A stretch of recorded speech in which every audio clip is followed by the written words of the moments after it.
तर निश्चित त्या संदर्भातली एक बैठक मी पुन्हा आपल्यासोबत बोलवेल आणि आता हा सगळा मिड टर्मचा आढावा घेऊन आपल्याला केंद्र सरकारने घेतलेले निर्णय, इतर सरकारने घेतलेले निर्णय, आपल्या इथली परिस्थिती याच्या आधारावर या उद्योगाकरता जे काही निर्णय घ्यायची आवश्यकता पडेल, मी आज एवढंच सांगतो की शेतकऱ्यांना FRP मिळण्याच्या दृष्टीनं उद्योगाच्या पाठीशी उभा राहण्याकरता सरकार कुठेही मागे हटणार नाही. सरकार त्याकरता निश्चितपणे योग्य प्रकारचे निर्णय आणि योग्य वेळी घेईल हा विश्वास देखील या निमित्ताने मी व्यक्त करतो.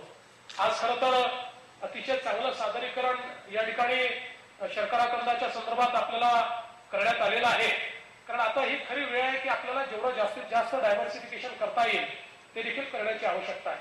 विशेषतः सातत्याने हा ऊसावर आरोप होत असतो की फार जास्त पाणी त्या ठिकाणी ऊसाला लागतं. अलीकडच्या काळामध्ये आपण अनेक बेस्ट प्रॅक्टिसेस सुरू केलेले आहेत. विशेषतः ड्रिपच्या माध्यमातून पाण्याचं रेग्युलेशन देखील मोठ्या प्रमाणात आपण करतो आहोत आणि त्यातनं बेस्ट प्रॅक्टिसेसमुळे आता उत्पादकता देखील वाढते. पण विशेषतः मराठवाड्याच्या क्षेत्रामध्ये सातत्याने जिथे पाणी उपलब्ध झालं तिथे ऊस उभा होतो आणि त्यातनं मराठवाड्यासारख्या या अतिशय ज्याला आपण दुष्काळी भाग म्हणू शकतो तिथे अनेक प्रश्न त्यातनं निर्माण होतात. विशेषतः ज्या काळामध्ये किंवा ज्या वर्षांमध्ये दुष्काळ पडतो त्या वर्षी आपल्याला अत्यंत प्रामुख्याने या सगळ्या गोष्टी जाणवतात. आणि म्हणून या ठिकाणी आपल्याला नवीन प्रयोग करता येतील का किंवा अधिक सस्टेनेबल पीक आपल्याला त्या ठिकाणी घेता येईल का की ज्याच्या माध्यमातून शुगर आपण जसं शर्करा कंदाच्या माध्यमातून जगामध्ये साखर तयार होते ते जर पीक आपल्याला घेता आलं किंवा अशा आपल्या तिथल्या वेदरमध्ये, तिथल्या मातीमध्ये, तिथल्या पाण्याच्या उपलब्धतेमध्ये अशा प्रकारचे काय अल्टरनेटिव्ह आपल्याकडे आहेत याचा देखील अत्यंत महत्वाचा विचार होण्याची आवश्यकता आहे. खरं म्हणजे भविष्यामध्ये आपल्याला ही कल्पना आहे की गेले 2-3 वर्ष केंद्र सरकार सातत्याने आपल्याला डायव्हर्सिफिकेशन करता वेगवेगळ्या पॉलिसीज तयार करते आहे आणि विशेष भर हा इथेनॉलच्या संदर्भात केंद्र सरकारने दिलेला आहे आणि एक अतिशय कॉम्प्रिहेन्सिव्ह अशा प्रकारची इथेनॉल पॉलिसी ही केंद्र सरकारने तयार केलेली आहे. आणि म्हणून मला असं वाटतं की त्याचाही विचार आपल्याला करावा लागेल. कारण एकीकडे उत्पादकता तर वाढवायचीच आहे. उत्पादकता वाढवल्याशिवाय शेतकऱ्याला पाहिजे त्या प्रमाणात फायदा होऊ शकत नाही. पण उत्पादकता वाढल्यानंतर आंतरराष्ट्रीय बाजारपेठेतली साखरेची अवस्था पाहता या नेमक्या साखरेचं करायचं काय?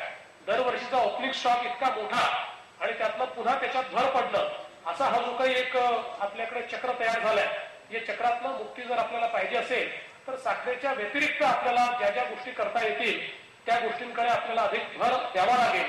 आणि मला असं वाटतं की केंद्र सरकारने अतिशय चांगले पॅकेजेस त्याच्याकरता तयार केलेले आहेत आणि राज्य सरकारही यात मदत करायला तयार आहे. मला असं वाटतं की मागच्याही बैठकीमध्ये या संदर्भात बरीच चर्चा झाली होती आणि विशेषतः BAV CAVच्या संदर्भात बरेच मुद्दे या ठिकाणी मांडण्यात आले होते. त्याच्या संदर्भात जेवढी प्रगती व्हायला पाहिजे ती अजून झालेली नाही. पण ती एका वर्षातच होईल असं अपेक्षा करणं योग्य नाही. पण आपल्याला भविष्यात त्याचा विचार हा करावा लागणार आहे आणि त्या दृष्टीने मला असं वाटतं की साखर कारखान्यांनी ज्या प्रकारे टेक्नॉलॉजी अडॉप्शन केलंय, आपण वेगवेगळ्या टेक्नॉलॉजीचं अडॉप्शन इतक्या चांगल्या प्रकारे महाराष्ट्रात केलंय तर हे अडॉप्शन देखील येत्या कालावधीमध्ये आपल्याला चांगल्या प्रकारे कसं करता येईल याचा देखील प्रयत्न हा निश्चितपणे आपल्याला करावा लागेल.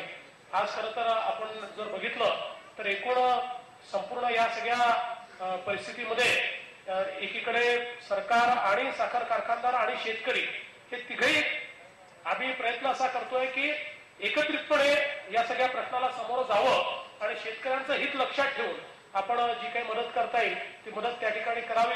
एक्सपोर्टच्या संदर्भात देखील ज्यावेळेस प्रश्न उपस्थित झाला आणि राज्य बँकेने किंवा इतर बँकांनी भूमिका घेतली की त्या ठिकाणी तो जो काही गॅप आहे त्या गॅपमुळे ते फंडिंग होऊ शकत नव्हतं कारण एक्सपोर्ट सबसिडी नंतर मिळते तर त्याही संदर्भात राज्य सरकारने सांगितलं की ट्रायपार्टाईट अग्रीमेंट करा आणि त्या ट्रायपार्टाईट अग्रीमेंटच्या माध्यमातून थेट तो पैसा हा तुमच्या खात्यामध्ये मिळेल आणि त्या संदर्भात जी काही राज्य सरकारला भूमिका घ्यायची ती राज्य सरकार देखील घेईल हे देखील आम्ही त्या ठिकाणी सांगितलेलं आहे. आणि म्हणूनच एकूण या उद्योगाच्या प्रती राज्य सरकारची भूमिका ही सातत्याने सकारात्मक राहिलेली आहे आणि भविष्यात देखील ती सकारात्मक राहील याबद्दल माझ्या मनामध्ये कुठलीही शंका नाही आहे. खरं तर मगाशी मी मराठवाड्याचा उल्लेख केला आणि मराठवाड्यामध्ये देखील अधिक प्रयोगशीलता झाली पाहिजे आणि या क्षेत्रात तिथली परिस्थिती, तिथलं पाण्याची उपलब्धता, तिथे कशा प्रकारच्या व्हेरायटीज घेतल्या पाहिजेत, एकूण सस्टेनेबिलिटी कशी आणली पाहिजे याचं संशोधन होण्याची आवश्यकता आहे. आणि म्हणून VSIची एक शाखा त्या ठिकाणी उघडायचा एक निर्णय देखील मागे झाला होता आणि त्या संदर्भात ती जागा आपल्याला जी जालन्याला त्या ठिकाणी ती जागा घेण्याच्या संदर्भात राजेश टोपे माझ्याकडे सातत्याने फॉलोअप करत असतात. मला खरं तर आज त्या संदर्भातली घोषणा त्या ठिकाणी करायची होती पण कॅबिनेटची बैठक न झाल्यामुळे मी ती करू शकत नाही आहे, पण मी एवढंच आज या निमित्ताने आश्वस्त करू इच्छितो की अगदी नजीकच्या काळामध्ये कॅबिनेटमध्ये तो विषय आम्ही निश्चितपणे घेऊ आणि मंत्रिमंडळात त्याला मान्यता देऊन आणि एक VSIची शाखा ही मराठवाड्यामध्ये देखील आपल्याला सुरू करता येईल, जेणेकरून मराठवाडा सेंट्रिक अशा प्रकारचं संशोधन आपल्याला त्या ठिकाणी करता आलं पाहिजे आणि त्यातनं तिथला जो उद्योग आहे तो स्टॅबिलाइज करता आला पाहिजे. त्यासोबत तिथे आवश्यक ते डायव्हर्सिफिकेशन कसं करता येईल याचा देखील विचार हा आपल्याला यावर्षी करता आला पाहिजे. खरं तर दुष्काळाची परिस्थिती देखील महाराष्ट्रातल्या जवळजवळ 24-26 जिल्ह्यांमध्ये आहे आणि त्याचा देखील परिणाम बऱ्याच प्रमाणात या ठिकाणी होणार आहे. विशेषतः आपल्याला अगदी सुरुवातीला जे वाटत होतं की ऊसाची उपलब्धता ही प्रचंड मोठ्या प्रमाणात आहे आणि आपण मागच्या वर्षीचा रेकॉर्ड देखील तोडू, परंतु आता तशी परिस्थिती मला दिसत नाही. मागच्या वर्षीपेक्षा कदाचित थोडं कमी आपण राहू अशा प्रकारची आज परिस्थिती आपल्याला दिसते आहे.